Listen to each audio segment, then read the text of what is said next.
EME के द्वारा नई भर्ती का नोटिफिकेशन आउट किया गया है। उस भर्ती का ऑफलाइन फॉर्म आप सभी को स्टेप बाय स्टेप कैसे फिलअप करना होगा। देखिए फ्रेंड्स, यहाँ पर आपका जो 3 पेज का एप्लीकेशन फॉर्म रहने वाला है, मैं आपको स्टेप बाय स्टेप समझाने वाला हूँ कि आपको कैसे फिलअप करना है, कौन कौन सी गलतियों को आपको करने से बचना है। साथ ही आपको अपने दोनों लिफाफों को आपको कैसे फिलअप करना होगा, कहाँ से आपको लिफाफे प्राप्त होंगे, कितने रुपए का आपको डाक टिकट लगाना है। तो आपको इस वीडियो को फ्रेंड्स बिल्कुल भी स्किप नहीं करना है। अभी आप अपने 10 मिनट बचा जाएंगे, आप वीडियो को स्किप कर करके देखेंगे। आप क्या कर सकते हैं, अधिकतर आप 2x स्पीड से इस वीडियो को देख सकते हैं, बट वीडियो को आप बिल्कुल भी स्किप ना करने, वरना आप कोई ना कोई छोटी सी गलती कर देंगे और आपकी पूरी मेहनत बर्बाद हो जाएगी, आपका एडमिट कार्ड नहीं आएगा। तो आप वीडियो को बिल्कुल भी आप सभी स्किप नहीं करेंगे। देखिए, सबसे पहले जो भी कैंडिडेट को नहीं पता है, जिस भी कैंडिडेट को जानकारी नहीं है डीजी ईएमई की भर्ती के बारे में, उन सभी को शॉर्ट में एक बार इंफॉर्मेशन देना चाहूँगा। देखिए, आप सभी के जो डीजी ईएमई के ऑफलाइन एप्लीकेशन, ये आपको ऑफलाइन फॉर्म के द्वारा अप्लाई करना है, कोई भी आपका ऑनलाइन अप्लाई लिंक नहीं रहने वाला है। आप सभी के जो ऑफलाइन फॉर्म है वो आपके यहाँ पर 30 तारीख से शुरू हो चुके हैं और आप सभी 24 अक्टूबर 2025 तक आवेदन कर पाएंगे। साथ यहाँ पर जनरल, ओबीसी, ईडब्ल्यूएस की 0 रुपये, SC ST कैंडिडेट की 0 रुपये, नहीं आप सभी यहाँ पर किसी भी कैटेगरी से बिलोंग करते हो, सभी यहाँ पर निःशुल्क आवेदन कर पाएंगे। मिनिमम आयु सीमा आपकी 18 साल, मैक्सिमम आयु सीमा आपकी 25 साल। साथ यहाँ पर SC ST कैंडिडेट को 5 साल का, ओबीसी कैंडिडेट को 3 साल का एज में रिलैक्सेशन भी मिलने वाला है। आप यहाँ पर अपनी एजुकेशन क्वालिफिकेशन देख पाएंगे। यदि आपने 10वीं पास कर रखी है, आपने 12वीं पास कर रखी है और आपकी आयु सीमा 18 से लेकर 25 वर्ष के बीच है, तो आप सभी इस भर्ती के लिए एलिजिबल हैं। आप सभी आवेदन कर सकते हैं। ऑल इंडिया से आप आवेदन कर सकते हैं, महिला और पुरुष दोनों आवेदन कर सकते हैं। अधिक जानकारी के लिए आप विजिट कर सकते हैं www.rozgarkikoj.com, या आप सिंपली गूगल पर जाकर सर्च कर सकते हैं रोजगार की खोज। वहाँ पर आप सभी को इस भर्ती से रिलेटेड आपको डिटेल जानकारी देखने को मिल जाएगी। साथ ही देखिए फ्रेंड, जो आपको ये ऑफलाइन फॉर्म PDF है और आपको फ्रेंड्स यहाँ पर ऑफिशियल नोटिफिकेशन डिटेल जानकारी चेकआउट करने का लिंक इस वीडियो के कमेंट और डिस्क्रिप्शन में मिल जाएगा। आप वहाँ से इस भर्ती के बारे में डिटेल जानकारी चेकआउट कर सकते हैं, ऑफलाइन फॉर्म PDF डाउनलोड कर सकते हैं। यहाँ पर देखिए फ्रेंड्स, सबसे पहले आपको क्या करना है, आपको अपना एक पासपोर्ट साइज फ़ोटो आपको यहाँ पर चिपका देना है और पासपोर्ट साइज फ़ोटो चिपकाने के बाद आपको पासपोर्ट साइज फ़ोटो के ऊपर इस प्रकार से आपको अपने सिग्नेचर कर देने हैं। नहीं, पहले फ़ोटो चिपका देंगे, उसके बाद आपको इस प्रकार सिग्नेचर करने के आधे सिग्नेचर आपके फ़ोटोग्राफ के बाहर और आधे सिग्नेचर आपके फ़ोटोग्राफ के ऊपर रहने चाहिए। इसके अलावा यदि आपके फॉर्म में एडवर्टाइजमेंट नंबर नहीं लिखा हुआ है तो आप यह एडवर्टाइजमेंट नंबर अपने फॉर्म में लिख सकते हैं। इसके बाद देखिए फ्रेंड्स, आपको यहाँ पर 2 लिखना है। आपको यहाँ पर 2 लिखा हुआ होगा, कॉमा लगा हुआ होगा।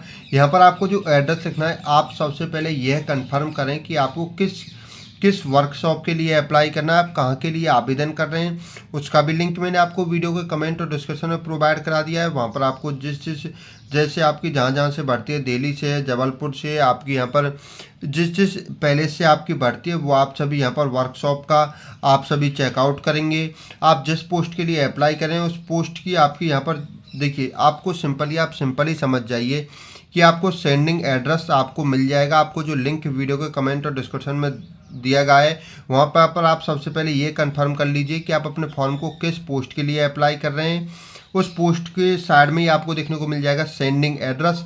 आप सभी क्या करेंगे, फॉर्म सेंडिंग एड्रेस को आप सभी यहाँ पर लिख देंगे। आपको केवल अपना यहाँ पर फॉर्म सेंडिंग एड्रेस आपको यहाँ पर लिख देना है। वो आपको लिंक मैंने आपको बता दिया, कमेंट डिस्क्रिप्शन में दे दिया गया है। वहाँ से आप सभी वेबसाइट से जाकर सेंडिंग एड्रेस प्रत्येक पोस्ट का चेकआउट कर पाएंगे। इसके बाद आपको अपना यहाँ पर क्या करना है, आप सभी अपने यहाँ पर किस पोस्ट के लिए अपने फॉर्म को अप्लाई कर रहे हैं, आप सभी उस पोस्ट का नाम लिखेंगे। यहाँ पर फायरमैन, ड्राइवर, कुक, जिस भी पोस्ट के लिए अप्लाई कर रहे हैं उस पोस्ट का यहाँ पर नाम लिख देंगे। इसके बाद यूनिट आपको लिखनी है। देखिए, यूनिट आपको यहाँ पर शॉर्ट में लिखनी है।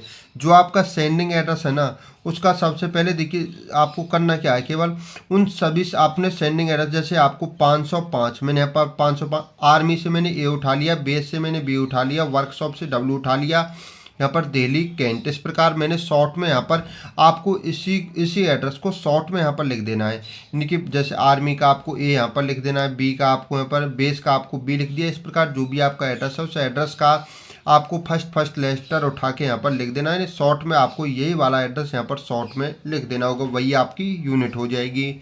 इसके बाद आपका नाम क्या है, आप सभी अपने यहाँ पर नाम लिखेंगे। आपका फादर नेम क्या है, आप सभी अपना फादर नेम लिखेंगे। माता जी का नाम लिखेंगे। आपकी डेट ऑफ बर्थ क्या है, दिन में, मंथ में और ईयर में। आप सभी को अपने यहाँ पर आपको अपनी डेट ऑफ बर्थ लिखनी होगी। इसके बाद आपके जो फॉर्म को आवेदन करने की अंतिम तिथि है 24 अक्टूबर।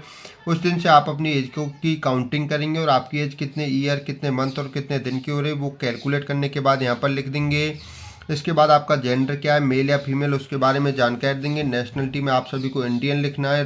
रिलीजन आपका क्या है, हिंदू, मुस्लिम, सिख है, उसके बारे में आप सभी जानकारी दे देंगे। इसके बाद देखिए फ्रेंड्स, आपको 9 नंबर ऑप्शन में दिया गया करस्पॉन्डेंस एड्रेस और 10 नंबर ऑप्शन में दिया हुआ परमानेंट होम एड्रेस। देखिए जो आपका परमानेंट होम एड्रेस है वो फ्रेंड जो आपके आधार कार्ड में एड्रेस लिखा हुआ है वो आपका परमानेंट होम एड्रेस कहलाता है। और करस्पॉन्डेंस एड्रेस वो एड्रेस होता है जहाँ पर आप प्रेजेंट समय में रह रहे हैं। यदि आप अपने परमानेंट यानी आधार कार्ड वाले एड्रेस पर वर्तमान समय में नहीं रहते हैं, किसी भी रीजन से, आप अपनी एजुकेशन के रिगार्डिंग या अदर किसी रीजन से, तो आप अपना जहाँ पर आप वर्तमान में रहते हैं तो उसको करस्पॉन्डेंस एड्रेस में लिख सकते हैं। या आपके दोनों एड्रेस अलग अलग भी हो सकते हैं और आपके सेम हो सकते हैं। सबसे पहले परमानेंट होम एड्रेस में आप सभी आपका जो आधार कार्ड में एड्रेस लिखा हुआ है, गांव का नाम, post office, police station, district, state, pin code और अपना मोबाइल नंबर, ईमेल आईडी लिख देंगे। यदि आप जो आपके आधार कार्ड वाला एड्रेस है उसी एड्रेस पर आप सभी अपना एडमिट कार्ड प्राप्त करना चाहते हैं तो उसी सेम एड्रेस को आप यहाँ पर लिख देंगे। यदि आप और किसी एड्रेस पर प्राप्त करना चाहते हैं तो उस एड्रेस को आप सभी यहाँ पर लिख देंगे। आपका फॉर्मेट यही रहेगा, गांव का नाम या सिटी का नाम, post office, police station, district, state, pin code और mobile number, email ID. Mobile number, email ID दोनों जगह आपको सेम आपको लिख देने हैं। इसके बाद 11 नंबर ऑप्शन में आपसे पूछा गया आप किस कैटेगरी के लिए अप्लाई कर रहे हैं, उस कैटेगरी के ऊपर छोटा सा रेड टिक का चिन्ह लगाएंगे और उस कैटेगरी का नाम यहाँ पर लिख देंगे। 12 नंबर जो ऑप्शन है वो आप यहाँ पर फिजिकली हैंडीकैप्ड स्टूडेंट के लिए है। यदि आपके यहाँ पर डिसेबिलिटी 40% से अबव है, 40% है, तो आप अपने टाइप ऑफ डिसेबिलिटी के बारे में जानकारी दे सकते हैं। यदि आप डिसेबिलिटी पर्सन नहीं, आप हैंडीकैप नहीं है, तो आप 12 नंबर ऑप्शन को खाली छोड़ देंगे। इस प्रकार आपका जो फर्स्ट पेज है वो आपका कंप्लीट फिलअप हो जाता है। अभी आ चुके हम सेकंड पेज पर, बट उससे पहले एक छोटी सी रिक्वेस्ट रहेगी फ्रेंड्स, इस वीडियो को बनाने में बहुत ज़्यादा मेहनत लगती है तो इस वीडियो के लिए आप एक लाइक कर दें, क्योंकि एक वीडियो को बनाने में 2 से ढाई घंटे का समय लग जाता है। तो आप इस वीडियो को एक लाइक ज़रूर कर दें। इसके बाद आपसे 13 नंबर ऑप्शन में पूछा हुआ लेंथ ऑफ कॉम्टेंट सर्विसेज। देखिए आपने यहाँ पर जो गैर लड़ाकू जितनी भी आपकी ग्रुप सी की या आपकी जितनी भी ग्रुप सी की पोस्ट आती हैं, यदि आपने उनमें कभी भी काम किया है आर्मी, नेवी या एयरफोर्स में, तो उसके बारे में यहाँ पर जानकारी दे देंगे। यदि आपने कभी भी काम नहीं किया, आप एक्स सर्विसमैन नहीं है, तो आप 13 नंबर ऑप्शन को खाली छोड़ देंगे। इसके बाद आपसे पूछा हुआ details of age relaxation required. देखिए मैंने आपसे कहा हुआ है कि आपको ओबीसी को इस भर्ती में 3 साल का और एससी एसटी को 5 साल का एज में रिलैक्सेशन छूट दी जाएगी। यदि आपको अपना यहाँ पर एज में रिलैक्सेशन चाहिए तो आप उसके बारे में जानकारी दे देंगे कि आप किस कैटेगरी का नाम लिख देंगे, उस कैटेगरी में आपको कितने ईयर की आपको यहाँ पर अपनी छूट चाहिए उसके बारे में जानकारी दे देंगे। यदि आपको कोई भी एज में रिलैक्सेशन रिक्वायर नहीं है तो आप इसको खाली छोड़ देंगे। 13 और 14 नंबर ऑप्शन आपके कंपलसरी नहीं है, ये आपके ऑप्शनल हैं।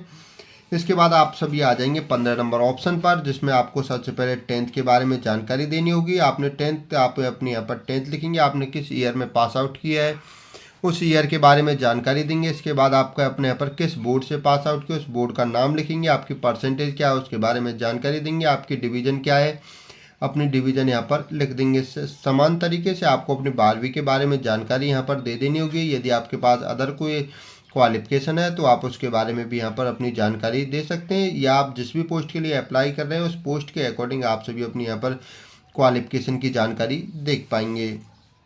इसके बाद फ्रेंड्स आप सभी अपने यहाँ पर एक्सपीरियंस के बारे में जानकारी देंगे। आप जिस भी पोस्ट के लिए अप्लाई कर रहे हो, फायरमैन, ड्राइवर, कुक, जिस भी पोस्ट के लिए आप सभी अप्लाई कर रहे हैं, यदि आपको उस पोस्ट से रिलेटेड कोई भी एक्सपीरियंस वगैरह है तो आप सभी उसके बारे में यहाँ पर जानकारी दे सकते हैं, वरना आप सभी इसको खाली छोड़ सकते हैं, क्योंकि इसमें आपका जो एक्सपीरियंस है वो आपका कंपलसरी नहीं है, वो आपका ऑप्शनल रहने वाला है। इसके बाद आप सभी को आ जाना लिस्ट ऑफ इनक्लोजर, जिसमें आपको अपने सभी डॉक्यूमेंट के बारे में जानकारी देनी होगी। जो डॉक्यूमेंट आप अपने फॉर्म के साथ में भेज रहे हैं सबसे पहले आप 10th मार्कशीट लिखेंगे, उसके बाद 12th मार्कशीट लिखेंगे, आधार कार्ड लिखेंगे। यदि आप अपने फॉर्म को जनरल कैटेगरी से अप्लाई नहीं कर रहे हैं, ओबीसी या SC/ST से अप्लाई कर रहे हैं, तो आप अपने यहाँ पर कास्ट सर्टिफिकेट लिख देंगे। यदि आप जनरल से आवेदन कर रहे हैं तो आपको अपनी कास्ट सर्टिफिकेट की फोटोकॉपी नहीं भेजनी होगी, केवल यहाँ पर SC/ST और OBC कैंडिडेट को सेंटर की यहाँ पर कास्ट सर्टिफिकेट की फोटोकॉपी भेजनी होगी। इसके अलावा आप सभी अपने यहाँ पर डोमिसाइल लिख देंगे। इसके अलावा यदि आप अपने फॉर्म के साथ में अदर कोई डॉक्यूमेंट भेज रहे हैं तो आप उस डॉक्यूमेंट के बारे में यहाँ पर जानकारी दे सकते हैं। केवल आप अपने यहाँ पर 5 डॉक्यूमेंट के बारे में ही जानकारी दे पाएंगे। यदि आप 5 डॉक्यूमेंट से अधिक डॉक्यूमेंट अपने फॉर्म के साथ में भेज रहे हैं तो आप उनको यहाँ पर ना लिखें, आप उनकी डायरेक्ट फोटोकॉपी अपने फॉर्म के साथ में भेज सकते हैं। इसके बाद details of any identity proof, जो आपको Aadhaar card, PAN card, driving licence, passport number, इनमें से आपको किसी भी एक डॉक्यूमेंट का आप सभी को अपने यहाँ पर नंबर लिखना है। या आप आधार कार्ड का लिख सकते हैं, या आप पैन कार्ड का लिख सकते हैं, या आप ड्राइविंग लाइसेंस का लिख सकते हैं, या आप पासपोर्ट का लिख सकते हैं। इसके बाद डिक्लेरेशन में आप अपने सिग्नेचर करेंगे। आपको अपने पहले यानी आपको अपना यहाँ पर अपने गांव या सिटी का नाम लिखना है, आज की अपनी यहाँ पर तारीख लिखेंगे, और आप अपने फॉर्म के साथ में कितने टोटल डॉक्यूमेंट भेज रहे हैं उसके बारे में आप सभी यहाँ पर जानकारी दे देंगे। आप यहाँ पर 5, 6, 7 जितने भी भेज रहे हैं उसके बारे में जानकारी दे देंगे। अब ये आप आ जाएंगे लास्ट वाले पेज पर, जो आपका अंतिम पेज रहने वाला है, जिसको आपका एडमिट कार्ड रहने वाला है। यहाँ पर देखिए, सबसे पहले फिर से आप अपना एक पासपोर्ट साइज फ़ोटो चिपका देंगे। पासपोर्ट साइज फ़ोटो चिपकाने के बाद समान तरीके से आपको फ़ोटो चिपकाने के बाद आप सभी को अपने सिग्नेचर करने होंगे। इसके बाद आप सभी अपने पोस्ट का नाम लिखेंगे, जिस भी पोस्ट के लिए अप्लाई कर रहे हैं। इसके बाद किस यूनिट के लिए अप्लाई करें, देखिए यहाँ पर आपको जो यूनिट आपने यहाँ पर लिखी थी फर्स्ट नंबर पेज पर, वही सेम यूनिट आपको यहाँ पर लिखनी है। आपको अपना नाम लिखना है, आपको अपनी डेट ऑफ बर्थ लिखनी है, जेंडर लिखना है, mother name, father name, category, आप किस कैटेगरी से अप्लाई करो। आप सभी अपने यहाँ पर कंप्लीट करस्पॉन्डेंस एड्रेस लिखेंगे, जो आपने अपना 9 नंबर एड्रेस में जो आपने यहाँ पर अपना एड्रेस लिखा है वही एड्रेस आप सभी को अपने यहाँ पर सेम लिख देना होगा। बस फ्रेंड्स, आपको इतना ही करना है। इस प्रकार आपका जो फॉर्म है वो आपका कंप्लीट फिलअप हो जाएगा। अभी मैं आपको जानकारी देना चाहूँगा कि आपको अपने फॉर्म के साथ में कौन कौन से डॉक्यूमेंट रिक्वायर्ड हैं जो आपको भेजने होंगे। ये जो मैं आपको डॉक्यूमेंट की जानकारी दे रहा हूँ ये आपके कंपलसरी हैं, आपको ये भेजने होंगे। सबसे पहले आपको अपने यहाँ पर एजुकेशन क्वालिफिकेशन सर्टिफिकेट, देखिए फ्रेंड्स, एजुकेशन क्वालिफिकेशन सर्टिफिकेट आपके डिपेंड्स करते हैं कि आप किस पोस्ट के लिए अप्लाई करें। यदि आप किसी ऐसी पोस्ट के लिए अप्लाई करें जिसमें आपसे केवल 10वीं की क्वालिफिकेशन, 10वीं की जानकारी मांगी हुई, तो आप केवल अपने यहाँ पर 10th की मार्कशीट की फोटोकॉपी भेजेंगे। यदि आप ऐसी पोस्ट के लिए अप्लाई करें जिसमें आपसे 12वीं मांगी हुई है तो आप अपने 12वीं की मार्कशीट की भी एक फ़ोटोकॉपी भेज देंगे। यदि आप ITI से आवेदन करें तो आप अपने ITI डिग्री की एक फ़ोटोकॉपी भेज देंगे।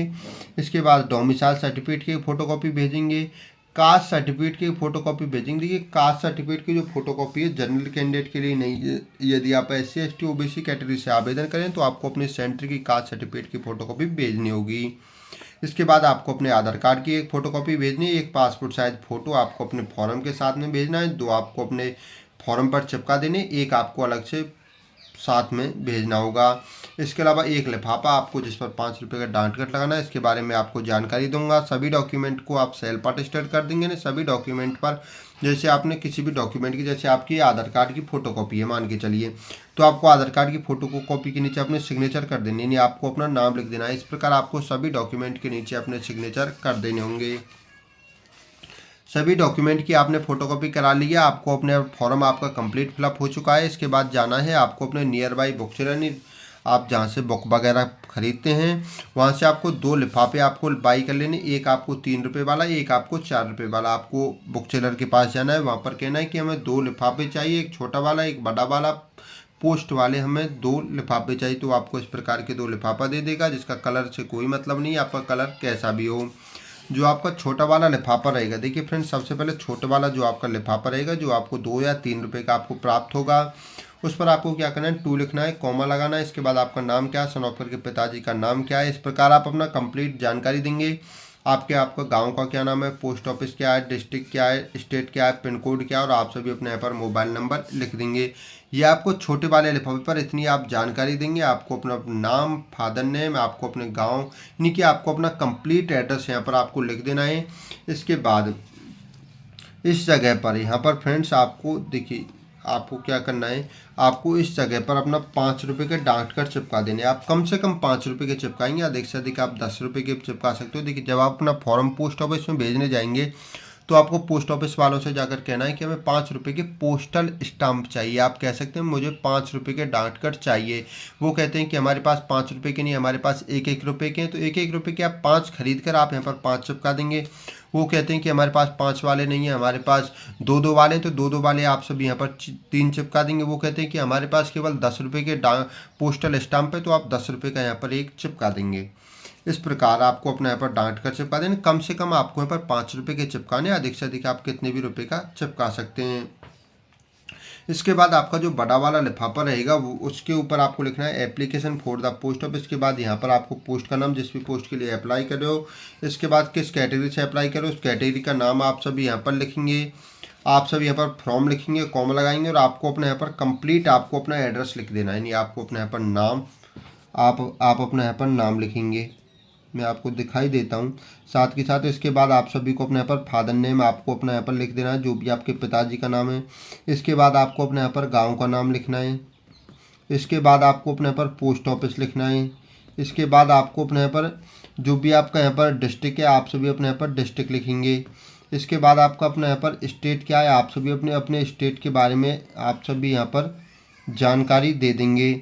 इसके बाद आप सभी को अपने यहाँ पर एरिया का पिन कोड आप सभी को लिख देना है, जो भी आपके एरिया का पिन कोड है। और यहाँ पर आप सभी को अपना 10 डिजिट का जो भी आपका मोबाइल नंबर है वो आप सभी यहाँ पर लिख देंगे। इसके बाद आप सभी को अपने यहाँ पर सेंडिंग एड्रेस लिखना है। देखिए, सेंडिंग एड्रेस के बारे में आप सभी को बताना चाहूँगा। देखिए, सेंडिंग एड्रेस जो आपका है, आपने फर्स्ट वाले पेज पर आपने फिलअप किया था, इस जगह पर इसी सेंडिंग एड्रेस को आपको यहाँ पर 2 लिखना है, कॉमा लगाना है। इसी कंप्लीट एड्रेस को आपको यहाँ पर सेम तरीके से आपको इसको कॉपी पेस्ट यहाँ पर कर देना है। और इसके बाद आपको क्या करना है, इस छोटे वाले लिफाफे को बड़े वाले लिफाफे के अंदर रखेंगे।